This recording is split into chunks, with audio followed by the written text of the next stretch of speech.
Hello everyone. जैसे कि कल मैंने आप सबको प्रॉमिस किया था कि आज हम डायनामिक टास्क 1 लेके आऊंगी और उसको डिटेल में बताऊंगी, तो मैं आज आ गई हूँ अपनी न्यू वीडियो के साथ जिसमें हम डायनामिक टास्क 1 की बात करेंगे और उसको डिटेल में समझेंगे, उसका फॉर्मेट समझेंगे, क्या क्या चीजें उसमें करनी पड़ती हैं, कैसे इंट्रोडक्शन बनता है, क्या इसका फॉर्मेट होता है। पहले हम इंट्रोडक्शन देते हैं, फिर ओवरऑल देते हैं, फिर बॉडी पैराग्राफ 1 लिखा जाता है, फिर 2 लिखा जाता है, और किस तरीके से क्या क्या चीजें हमें एनालाइज करनी होती हैं डायनेमिक चार्ट को लिखने के लिए। तो सबसे पहले, जैसे कि मैंने आपको कल भी बताया था, कि आपको टास्क को पहले एनालाइज करना है, अच्छे से समझना है कि आपसे पूछा क्या गया है, एग्जामिनर आपसे क्या एक्सपेक्ट कर रहा है, क्या चीज की डिटेल आपने उसको देनी है। याद रखिए, टास्क 1 को हम रिपोर्ट राइटिंग बोलते हैं, तो इसमें आपको एक एक ईयर की डिटेल नहीं देनी है, आपको एक ओवरऑल रिपोर्ट रेडी करनी है। ये चीज आपको माइंड में रखनी है। अबे जल्दी बोल, कल सुबह पनवेल निकलना है। तो चलिए शुरू करते हैं। First of all, the chart below shows the number of 4 different species of fish. जो चार्ट आपको दिखा रहा है, क्या दिखा रहा है? 4 डिफरेंट स्पीशीज ऑफ फिश दिखा रहा है, जो कि 1982 और 2007 में थी। उनके नंबर्स जो थे दुनिया में, वो आपको बता रहा है, और वही आपको आगे एक्सप्लेन करना है 1982 एंड 2007 में। और इसमें हम देख लेंगे क्या क्या चीजें हो रही हैं। जैसे ये अटलांटिक कॉर्ड का जा रहा है, ये क्या है? फ्लक्चुएट हो रहा है। क्यों फ्लक्चुएशन में डाला? वैसे तो हमें दिख रहा है ये डिक्लाइन हो रहा है, लेकिन हमें फ्लक्चुएशन में क्यों डाला? क्योंकि ये बहुत ज्यादा ऊपर नीचे हो रहा है, इसका एग्जैक्ट एक ट्रेंड क्लियर नहीं हो पा रहा। ठीक है। देन दूसरे दो अगर हम देखें, तो एक दोनों जो है कांस्टेंट रहे हैं, सेम रहे हैं, कोई ज्यादा डिफरेंस इनमें नहीं आया है। तो आपको इस चीज का ध्यान रखते हुए फिर आपको टास्क करना है। एंड आप इसको डेटा को डिवाइड कर सकते हो, जैसे Atlantic cod and yellowfin tuna आप एक पैराग्राफ में डाल सकते हो, एंड हेडॉक एंड स्वॉर्डफिश आप एक अलग बॉडी पैराग्राफ में डाल सकते हो। ठीक है जी। अब बात करते हैं फॉर्मेट की। सबसे पहले आपको फॉर्मेट का ध्यान देना है, और फॉर्मेट जैसे कि मैंने आपको बोला, आपको 4 पैराग्राफ बनाने हैं और कम से कम 150 वर्ड में लिखना है। 150 वर्ड्स आपकी जो है रेंज है जिसमें आपको लिखना है। आप ज्यादा भी लिख सकते हो, ज्यादा की कोई पेनल्टी नहीं होती, लेकिन हम प्रेफर करते हैं कि हम वर्ड लिमिट के बीच में लिखें, क्योंकि जितना ज्यादा लिखोगे उतने ज्यादा ग्रामेटिकल एरर्स हो जाएंगे आपके, और उतनी ही ज्यादा आपकी रिपीटेशन होने लगेगी। रिमेंबर, 150 वर्ड से कम नहीं लिख सकते आप, क्योंकि उसकी पेनल्टी लगती है। तो आप पैराग्राफ 1 में क्या करते हो? आप इंट्रोडक्शन लिखते हो। इंट्रोडक्शन में आपने क्या करना होता है? आपने जो क्वेश्चन आपको ऊपर गिवन होता है उसको आपको पैराफ्रेज करना होता है, अपने शब्दों में लिखना होता है। Paragraph 2 means overview. ओवरव्यू यानी आपको ओवरऑल जो चीज दिख रही है, जैसे ओवरऑल हमें क्या दिख रहा था? फ्लक्चुएशन दिख रही थी और कांस्टेंट थे, दो ग्राफ वो दिख रहे थे।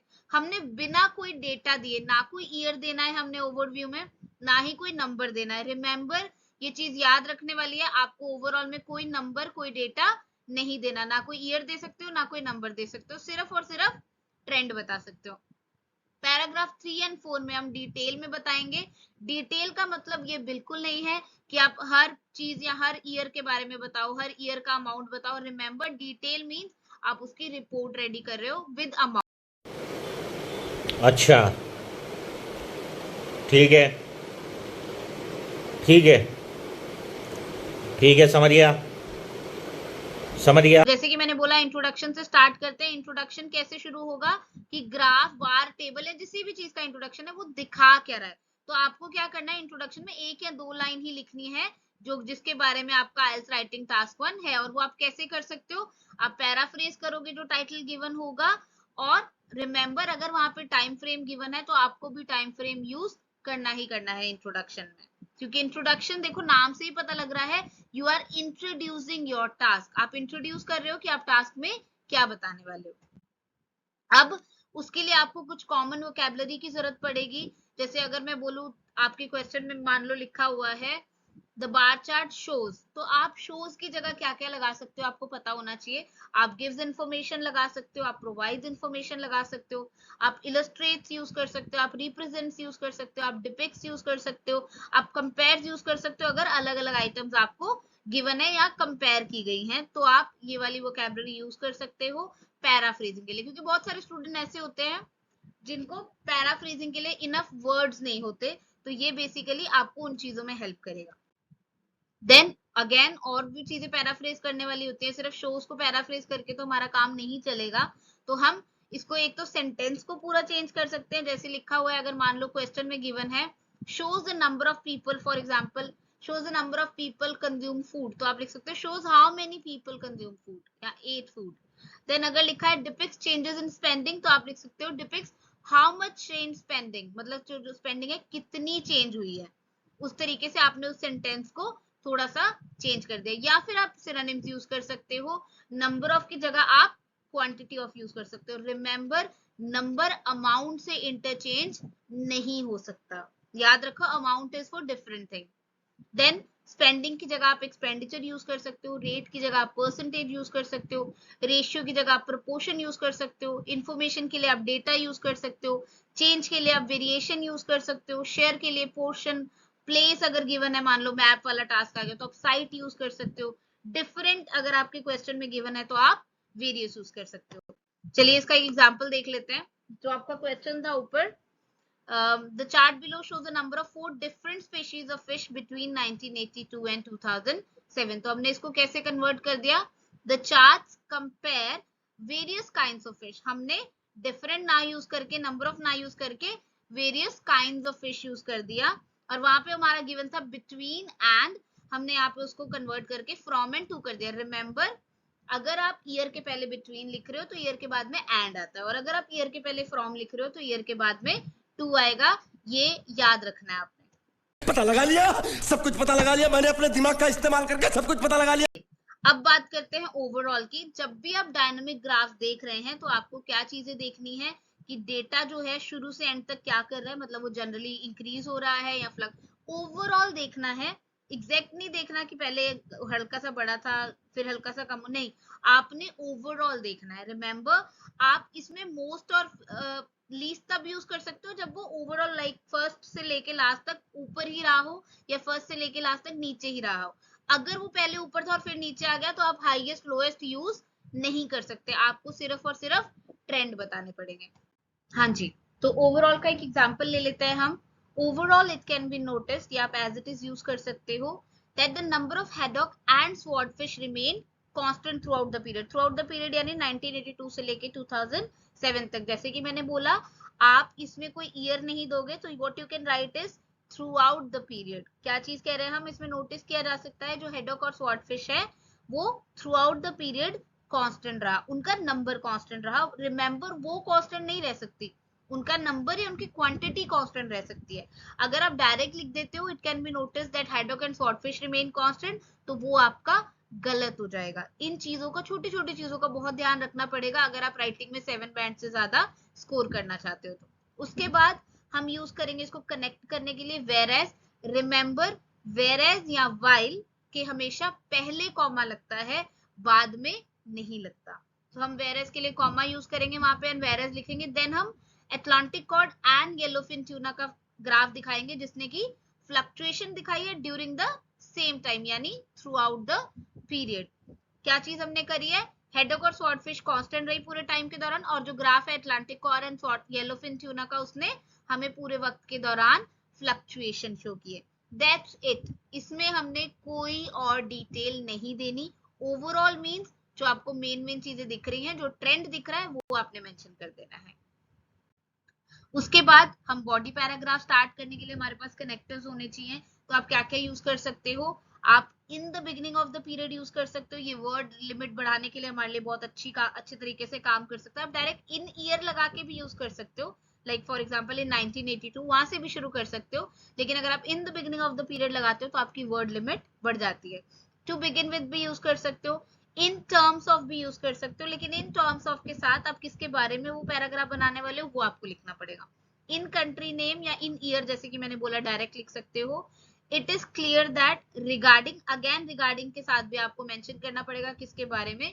Turning to, remember turning to हमेशा सेकंड बॉडी पैराग्राफ शुरू करने के लिए हम यूज करते हैं, क्योंकि आपने एक चीज के बारे में बता दिया है. Now you are turning to the other part, या turning for example turning to remaining fish. अगर कंट्रीज गिवन है तो turning to remaining countries.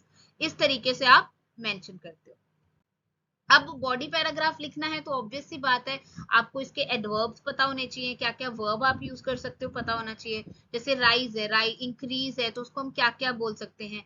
Rise बोल सकते हैं, जम्प्ड बोल सकते हैं, ग्रू बोल सकते हैं, climbed, went up, increased, rocketed. Remember कुछ वर्ड्स ऐसे, जैसे रॉकेटेड वर्ड है उसके साथ आप कोई भी एडवर्ब नहीं लगा सकते। रॉकेटेड का मतलब ये है कि increase considerably. Then fall, drop, decline, decrease, went down, plunged, plummeted, ये सारे आपके हो गए वर्ब्स जो है डिक्लाइन को दिखाते हैं।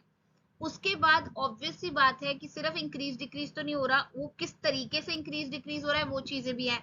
कहीं पे स्लोली होता है, स्लाइटली होता है, कहीं पे थोड़ा सा उससे बेटर होता है, ग्रेजुअली, मॉडरेटली, कहीं से थोड़ा और ज्यादा हो रहा है तो कंसिडरेबली, सिग्निफिकेंटली या सब्सटेंशियली, और कहीं पे बहुत तेजी से बढ़ रहा है तो आप शार्पली, रैपिडली, क्विकली यूज कर सकते हो। इसी तरीके से अगर हमें कांस्टेंट बताना है तो आप यूज कर सकते हो stayed constant, remained steady, maintained stability. ये आप चाहो तो इसका स्क्रीनशॉट भी ले सकते हो। तो अब हम शुरू करेंगे बॉडी पैराग्राफ 1। जैसे कि मैंने आपको भी बताया कि बॉडी पैराग्राफ शुरू करने के लिए आप कैसे यूज कर सकते हो कनेक्टर को, आप यूज करोगे इन the beginning of the period, और उसके बाद हम एक एक करके डेटा को बताना शुरू करेंगे। रिमेंबर आप डेटा को डिवाइड कर सकते हो कि बॉडी पैराग्राफ 1 में क्या डालना है और बॉडी पैराग्राफ 2 में क्या डालना है। तो अभी बॉडी पैराग्राफ 1 में हम क्या डाल रहे हैं, हम Atlantic cod and yellowfin tuna की बात करें क्योंकि हमें दोनों सिमिलर ट्रेंड दिखा रही है, दोनों की दोनों फ्लक्चुएट हो रही है। और दूसरे बॉडी पैराग्राफ में हम क्या डाल देंगे, हेडोक एंड स्वॉर्डफिश डाल देंगे क्योंकि वो दोनों हमें सिमिलर ट्रेंड दिखा रहे हैं। तो उसके बाद एक बात आपने याद रखनी है कि जब भी आप कोई टास्क स्टार्ट कर रहे हो आपका काम डेटा को सिंप्लीफाई करना है, कॉम्प्लिकेट करना आपका काम नहीं है। Your work is to simplify the data, not to complicate it, remember that. तो आपने सारे एक साथ नहीं बताने लग जाना।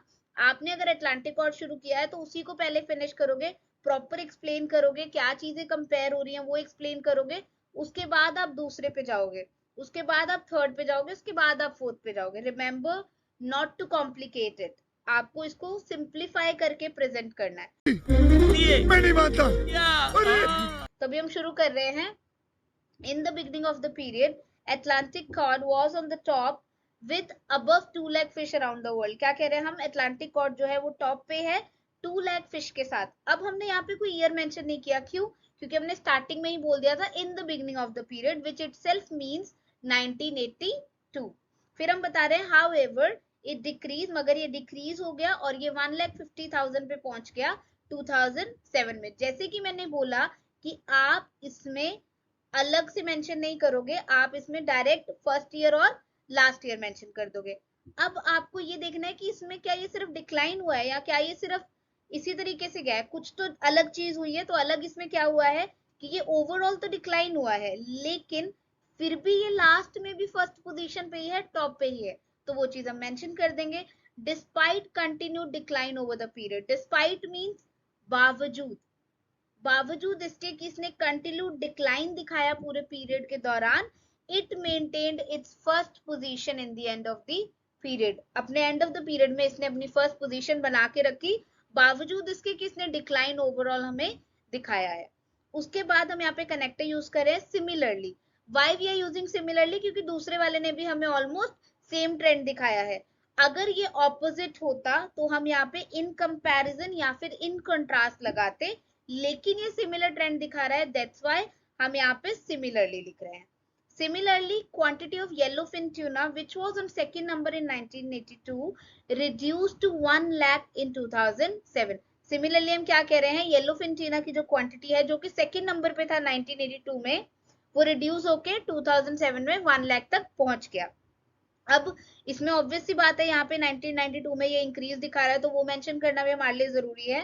तो हम अगली लाइन में बता देंगे, after showing a rise in 1992 में राइज दिखाने के बाद it showed a significant decrease, इसने सिग्निफिकेंट डिक्रीज दिखाया और ये सेकंड पोजीशन पे ही रह गया। देन हम यूज करेंगे बॉडी पैराग्राफ 2, उसमें हम क्या लिखेंगे, टर्निंग टू रिमेनिंग फिश। जैसे कि मैंने आपको बोला ही था कि टर्निंग टू हम सेकंड बॉडी पैराग्राफ के लिए यूज करते हैं। Turning to remaining fish, quantity of haddock and swordfish witness same trend during the period. Starting में हमने एक जनरल सी बात बता दी कि जो दोनों ही है हेडॉक और स्वॉर्डफिश की क्वांटिटी है, उन्होंने सेम ट्रेंड दिखाया है पूरे वक्त के दौरान। दोनों ही फिश कांस्टेंट रही हैं 27 साल यानी 27 इयर्स के पीरियड के दौरान। The number of haddock started from above 50,000 इन 1982। क्या कह रहे हैं हम, जो नंबर ऑफ हेडॉक है वो स्टार्ट हुआ है 50,000 से 1982 में, और इसने अराउंड द सेम लेवल ही अपने आप को खत्म, मतलब around the same level period को फिनिश किया जहां से ये शुरू हुआ था। ये आप किसी भी उसके लिए यूज कर सकते हो लाइन, जो भी सेम जगह से शुरू होकर सेम जगह पे ही खत्म हुई हो। देन लास्ट वाला, क्योंकि वो बहुत ही कम था, उसमें हमें ईयर्स भी नहीं मिल रहे हैं, तो हम क्या लिखेंगे, there were least number of swordfish throughout the period. Please like, share and subscribe for more such videos. Thank you very much.